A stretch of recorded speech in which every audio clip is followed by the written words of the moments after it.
Dr. Peter McCullough, Chief Scientific Officer of TWC.Health, also TWC.Health/Godzilla. Dr. McCullough, thanks for being with us. The role of antibiotics in the treatment of measles and secondary bacterial pneumonia, which is now becoming somewhat of an issue here in the United States. Can you elaborate on that, Doc? Our CDC says 378 measles cases, 1 death. The death of this child, age 6, very sad. The child developed measles. This is a 5-day illness. By day 3, saw a doctor, very high fever, should have been given antibiotics. Ultimately, the child's hospitalized 4 days later, still not given antibiotics or breathing treatments. It was all too late, and sadly, she died. Doctors need to understand that, listen, vaccinated or not vaccinated, acute measles needs treatment. There's a vitamin A protocol, immunoglobulins for prophylactic after contact, ventilatory steroids, albuterol, and then very importantly, antibiotics. Why is all this fear mongering going on? I mean, we've done nothing. We've done nothing with vaccines on measles. RFK Jr. has been there like 3 weeks. He's done nothing. You know, he goes on TV, but they've implemented. Nothing's changed. Nothing's changed. And all of a sudden, now there's fear mongering about measles. We're all going to get this measles outbreak. You know, first it was bird flu. Now it's measles. What are they doing here?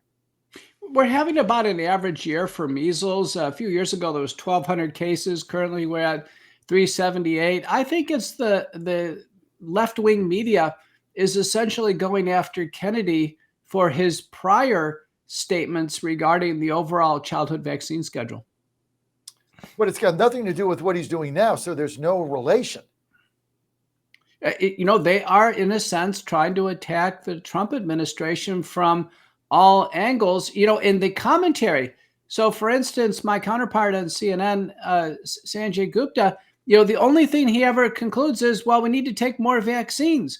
So he hasn't worked to educate patients or even the newer generation of doctors that acute measles needs treatment. In fact, Gupta was questioning the role of steroids and antibiotics, which are secure in the peer-reviewed literature. Don't we have now? Shouldn't there be extensive vaccine studies on what the ramifications are, on what the consequences are, so that parents can make an informed decision about their children? Just with measles alone, you know, every year with the MMR vaccine since 2020,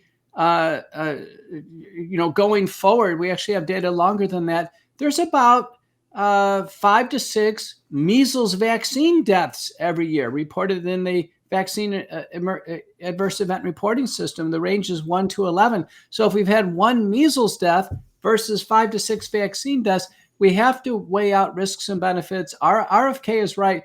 Vaccination should be a parental choice only, with no requirements, no mandates to attend school or university, work, or the military. We've got to get vaccines out of, politics and certainly out of public policy. So, I mean, what should parents, like, what if you're a parent now and you're looking at these vaccines, like, how do you make a decision? You want to do the best, Dr. McCullough, for your child. Like, how do you go about making the right decision, taking ideology and politics out of it? Right. A couple of principles. One, vaccines are far safer if they're taken individually as opposed to a big combination all at once. Second principle is vaccines are far safer if they're taken later in life. And so, applying these, World Council for Health in 2023 put out an advisory that said, listen, it's safer to wait right now. Because remember, our CDC ACIP panel is still recommending COVID shots in that huge bundle of childhood vaccines. Let's get to your company, the wellness company, which is TWC, which has kind of taken a lot of this country by storm right now. Your growth has been incredible because it's really a new way to do medicine. I've got all of the kits. I just got 2 of the contagion kits. One of them is already out. That's why I have to get a second one. I've not been sick this whole season. Everybody around me has been sick with me because I felt it coming on 2 times. I took the ivermectin like immediately, and it just stopped it. I took the Z-Pack. I'm, back at work the next day. What does your company recommend right now to parents of kids who took the vaccines? Right now, for those who took COVID-19 vaccines, if they're age 8 or older, they can use what's called the kids gummies spike support. So these are, some healthy plant-derived enzymes that will help degrade the spike protein and support the child. Some children do get sick from both COVID and the vaccines. I've seen multiple cases of multiple system inflammatory disorder, sadly, vaccine myocarditis. So kids spike support gummies, check them out. Well, I tell you what, I'm a big believer in the emergency medical kits, which we have, but the contagion kits right now with this flu epidemic, I mean, I don't know anybody that's not someone sick in their circle of families. And this flu epidemic, I don't know what the hell it is, but people are down for days with it. But I haven't been down at all and got sick 2 times, both times. And I got sick once. We arrested it immediately with our contagion kit because it's got, look, you can't get these. It's got hydroxychloroquine. It's got the Z-Pack. It's got ivermectin. These are things that you can't get. It's right at your fingertips. There's a guidebook there. And what we found, Dr. McCullough, is if you take it immediately, like as soon as the symptoms come on, if you take it, you get rid of it.